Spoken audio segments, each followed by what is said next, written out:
Welcome to Nandu பாப்பா kitchen. இன்றைக்கி நம்ம உருளைக்கிழங்க வச்சு சூப்பராக ஒரு சைட் டிஷ் பண்ணலாங்க. பூரி, சப்பாத்தி, இட்லி, தோசை அப்படின்னு எல்லா வகையான டிஃபன் ஐட்டத்துக்குமே அருமையான சைட் டிஷ்ஷாக இருக்கும். வீடியோக்குள்ளே போகிறதுக்கு முன்னாடி நம்ம சேனல் நந்து பாப்பா கிச்சனை சப்ஸ்கிரைப் பண்ணிவிட்டு பக்கத்தில் இருக்கிற பெல் ஐக்கானே கிளிக் பண்ணிக்கலாங்க. இப்போ ஸ்டவ் ஆன் பண்ணிவிட்டு இது போல் ஒரு பேன் வச்சுட்டு 2 ஸ்பூன் கடலெண்ணெய் சேர்த்துக்கலாங்க. எண்ணெய் நல்லா காஞ்சதுக்கப்புறமா கடுகு, கடலைப்பருப்பு, உளுத்தம்பருப்பு இதெல்லாம் சேர்த்துக்கலாங்க.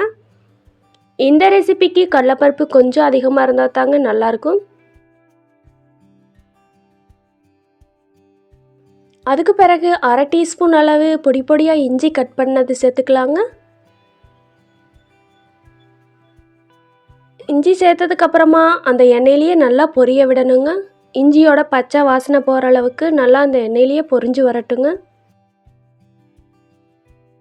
அதுக்கு பிறகு ஒரு கொத்து கருவேப்பிலை சேர்த்துக்கலாங்க. மீடியம் சைஸ் பெரிய வெங்காயம் 2 வெங்காயம் கட் பண்ணி வச்சுருக்கிறேங்க, அதையும் இதில் சேர்த்துக்கலாங்க. சேர்த்துட்டு அந்த எண்ணெயிலேயே நல்லா வதக்கி விட்டுக்கலாங்க.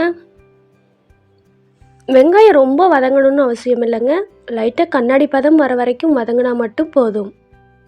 1 டீஸ்பூன் அளவு சோம்பு சேர்த்துக்கலாங்க. சோம்பு நல்லா அந்த எண்ணெயிலேயே பொரிஞ்சு வரட்டுங்க.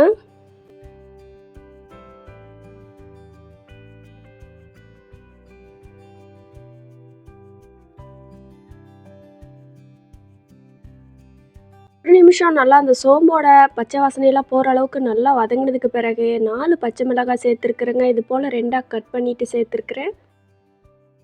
நீங்கள் மிளகாயோட அளவை உங்கள் காரத்துக்கு ஏற்ப அட்ஜஸ்ட் பண்ணிக்கலாங்க. காரம் நல்லா சாப்பிட பிடிக்கும் அப்படின்னா மிளகாயோட அளவை அதிகப்படுத்திக்கலாம். இதெல்லாம் நல்லா வதங்கினதுக்கு பிறகு நான் இங்கே 1/4 கிலோ உருளைக்கிழங்கு நல்லா வேக வச்சு எடுத்துருக்குறேங்க. வேக வச்சு தோல் உரிச்சிட்டு இது போல் நல்லா மசிச்சு எடுத்துருக்குறேன். அதை இதில் சேர்த்துக்கலாங்க.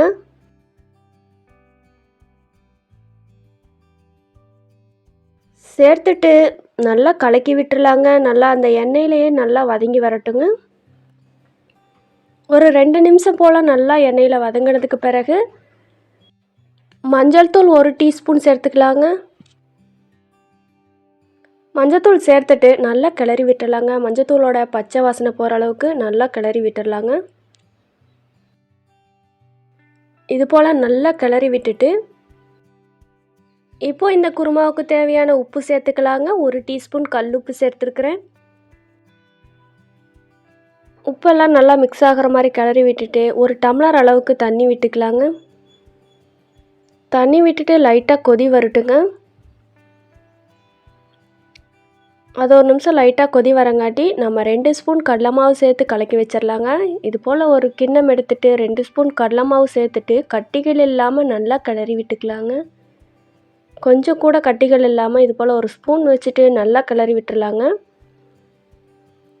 இப்போ இந்த தண்ணியை இந்த குருமாவில் சேர்த்துக்கலாங்க. லைட்டாக இது போல் கொதி வந்ததுக்கப்புறமா இப்போது இந்த கடலை மாவை இதில் சேர்த்துக்கலாங்க. கடலை மாவை இதில் சேர்க்கறதுனால நல்லா குழம்பு கெட்டியாக வருங்க. சேர்த்துட்டு நல்லா கிளறி விட்டுருலாங்க. இது ஒரு 2-3 நிமிஷம் நல்லா கொதி வரட்டுங்க. கடலை மாவோட பச்சை வாசனை போகிற அளவுக்கு நல்லா கொதி வரட்டும். சீக்கிரமாகவே கெட்டியாயிருங்க. இது போல் நல்லா கைவிடாமல் கிளறிக்கிட்டே இருங்க, சீக்கிரமாக கெட்டியாயிரும். உங்களுக்கு குழம்போட கன்சிஸ்டன்சி எந்த அளவுக்கு வேணும் அப்படிங்கிறத பார்த்துட்டு நீங்கள் ஸ்டவ் ஆஃப் பண்ணிடலாம்.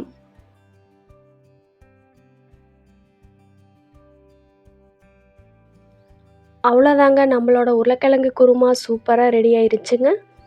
இதே போல் நீங்களும் வீட்டில் ட்ரை பண்ணி பார்த்துட்டு எப்படி இருந்துச்சுன்னு சொல்லி மறக்காமல் கமெண்ட் பண்ணுங்கள். இது போல் நிறைய ரெசிபீஸ் நம்ம சேனலில் இருக்குங்க, நீங்கள் விருப்பப்பட்டீங்கன்னா போய் செக் பண்ணி பாருங்கள். இந்த உருளைக்கிழங்கு குருமா பூரி, சப்பாத்தி, இட்லி, தோசை அப்படின்னு எல்லா வகையான டிஃபன் ஐட்டத்துக்குமே ரொம்பவே அருமையாக இருக்குங்க. இந்த ரெசிபி உங்களுக்கு ரொம்பவே பிடிச்சிருந்துச்சு அப்படின்னா உங்கள் ஃப்ரெண்ட்ஸ் அண்ட் ஃபேமிலிக்கு மறக்காமல் ஷேர் பண்ணிடுங்க. நம்ம சேனல் நந்து பாப்பா கிச்சனை சப்ஸ்கிரைப் பண்ணிக்கோங்க.